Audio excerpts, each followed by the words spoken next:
Hello বন্ধুরা, ওটা সে ভালো আছেন। আজকে আমি চলেছি নতুন একটা রেসিপি নিয়ে। তো এই রেসিপিটা আপনারা কখনো কোনো দিন বানিয়ে খেয়েছেন কি না তো সেটা জানি না। আমার তো মনে হচ্ছে আপনারা কখনো হয়তো বানাননি বা নামও শোনেননি। তো এই রেসিপিটা একদম একেবারে নতুন। তো দেখুন, এখানে আমি 10টা ডিম নিয়ে নিয়েছি। তার ডিমগুলো লাল ডিম নিয়ে নিয়েছি আমি। ডিমগুলো সব ফাটিয়ে নিয়ে নেই। তারপরে এইটা বানিয়ে একবার খেয়ে দেখবেন বন্ধুরা। এই ডিমের ভাপাটা কতটা সুন্দর, কতটা ভালো লাগে আপনারা ভাবতেই পারছেন না। এটা খোসা পড়েছে, তারা তুলে নেই, মানে পরে তোলা যাবে না। এই ডিমের ভাপাটা আজকে বানাবো, তার জন্য আমি এখানে ডিম নিয়ে নিচ্ছি। 10টা ডিম দিয়ে আমি করবো। আপনারা তাহলে 5টা দিয়েও করতে পারেন, 4টে দিয়েও করতে পারেন, আবার হচ্ছে এখানে 10টা দিয়েও করতে পারেন। আবার তাছাড়া বেশি কিন্তু বড় পাত্র হলে বেশি ভালো হয়। তো আমি ডিমের ভাপাটা করব, খুব বড় পাত্র আছে কি নেই সেটা বুঝতে পারছি না, বা কিছু করে বানাবো। তা যাই হোক, আগে সব ডিমগুলো তো আগে ফাটিয়ে নিয়ে নেই, তারপরে দেখছি। তাই এই ডিমের ভাপাটা খেতে তো অনেক ভালো লাগে। মানে আমি বানিয়েছিলাম 1.5 বছর আগে বানিয়েছিলাম, আবার এই আজকে বানাচ্ছি। তা 1.5 বছর আগে বানিয়েছিলাম, তখন আমি একটা চ্যানেলে দেখেছিলাম। তো আর আজকে আমি আবার এইটা বানাচ্ছি।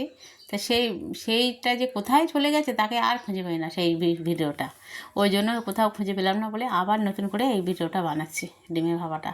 তো আর এখানে একটু শুধু লবণ দিয়ে দিলাম, দিয়ে এই ডিমটা 10টা ডিম সুন্দর করে ফাটিয়ে নিতে হবে। যত সুন্দর ফাটিয়ে নেব বন্ধুরা, তাহলে ডিমটা ততটা ফাঁপবে আর ততটা ফুলে উঠবে, কিন্তু এতে কিচ্ছু দেওয়া লাগবে না।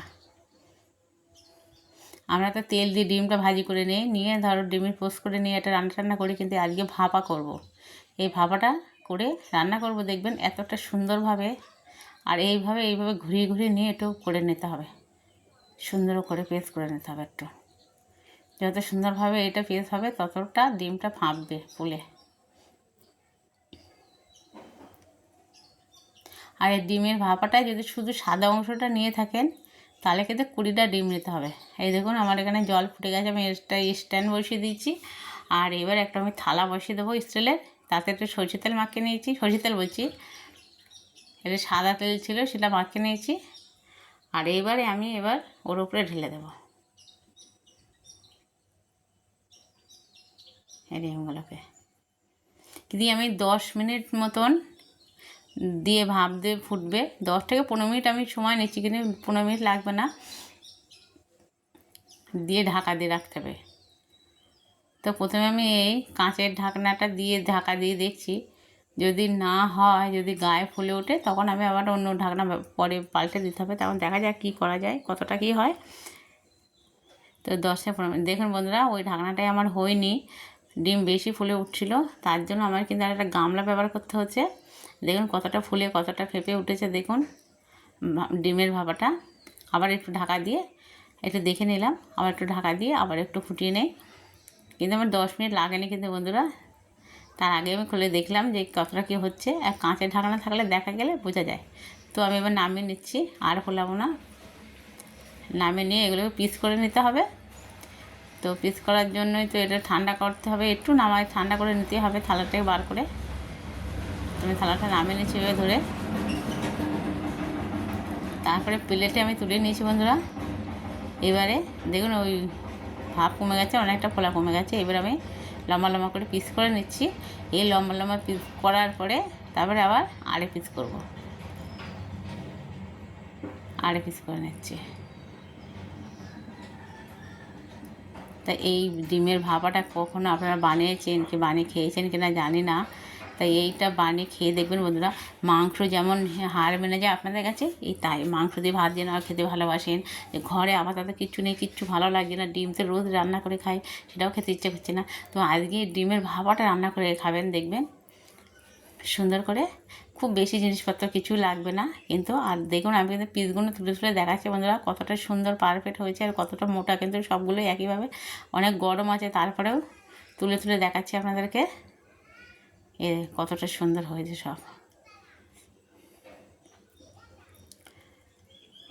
প্রত্যেকটা পিস আমার দারুণ হয়েছে, একটাও কিন্তু ভেঙে যায়নি বা ফেটে চটে নষ্ট হয়ে যায়নি। তো এবার আমি এটাকে রান্নাঘরে চলে যাব, রান্না করতে চলে যাব। তো ওখানে কড়াই তেল দিয়েছি, তেলটা গরম হয়ে গেছে, আমি জিরে ফোড়ন দিয়ে দিলাম। জিরে ফোড়ন দিয়ে এখানে আমি এবার দিয়ে দিলাম পেঁয়াজ বাটা।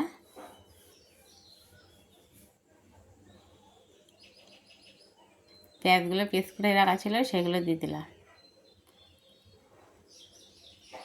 এটা রান্নায় কোনো ঝামেলা না, মশলাগুলো শুধু একটু কষিয়ে নিয়ে ভাজা ভাজা করে নিতে হবে, নিয়ে জল ঢেলে একটু ফুটে উঠলে নামিয়ে দিতে হবে, এবার রান্না একদম কমপ্লিট হয়ে যাবে। তো এবার আমি আদা আর রসুন একসাথে বেটে রেখেছি, সেই পেস্টটা নেব।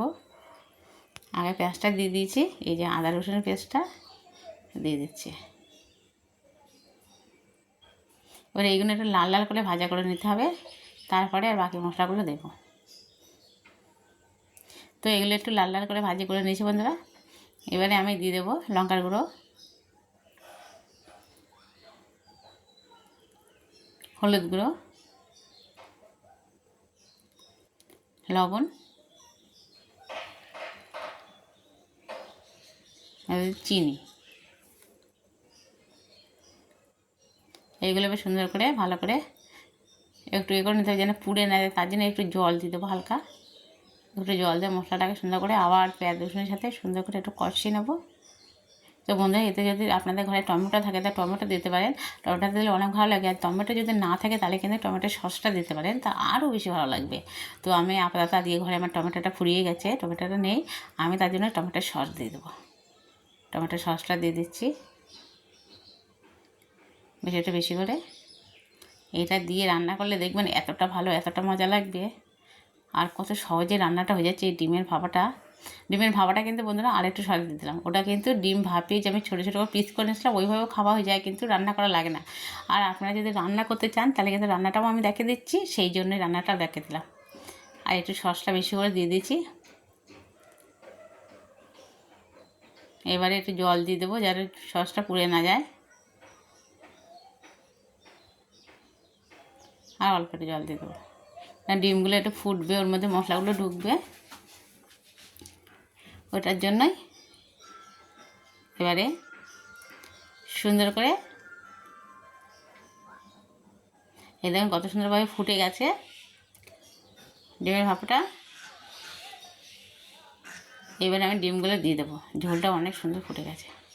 এই ডিমের ভাপাগুলো সব দিয়ে দেবো, দেখবেন আরও ঝোলে পড়ার পরে ফুলে ফেঁপে উঠবে, কত সুন্দর একটা কালার চলে আসবে, কতটা ভালো লাগবে। একটু অপেক্ষা করতে থাকুন, তারপর দেখবেন। মানে পনির রান্না করি, সে পনির মতন হয়েছে একদম, ডিম দিয়ে। তারপর একটা পাঁতে দিয়ে দিলাম, দিয়ে এবার ঢাকা দিয়ে দেবো।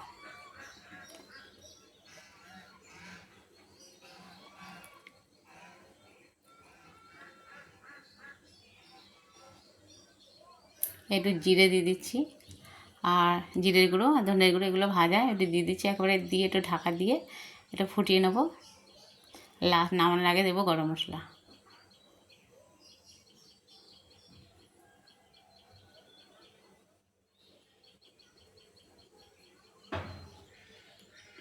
এই যে এবারে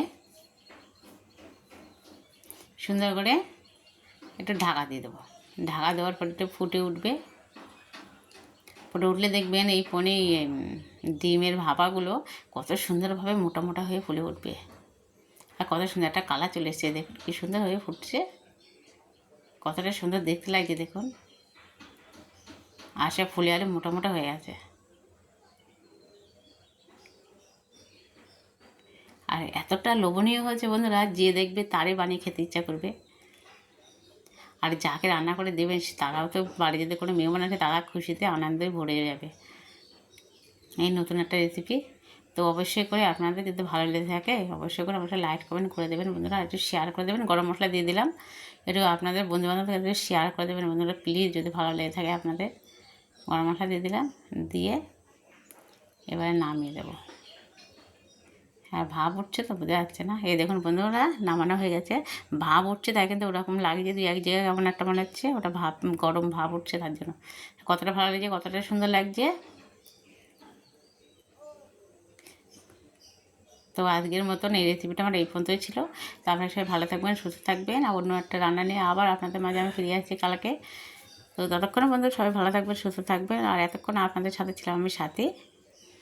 আর এই দেখুন আমি পিস তুলে তুলে দেখাচ্ছি কতটা মোটা হয়ে হচ্ছে, কতটা ফুলে ফেঁপে উঠেছে। দেখুন প্রত্যেকটা পিস আগে কী ছিল আর এখন দেখুন রান্না করার পরে আরও বেশি ভালো লাগছে। আর এই গামাকামা করে বানানো হয়েছে, এতটা সুন্দর খেতে হয়েছে বন্ধুরা, তা আপনি না খেলে তো ধারণা করতেই পারবেন না। এত মজার একটা রেসিপি রান্না, মাংস হার মানিয়ে দেবে।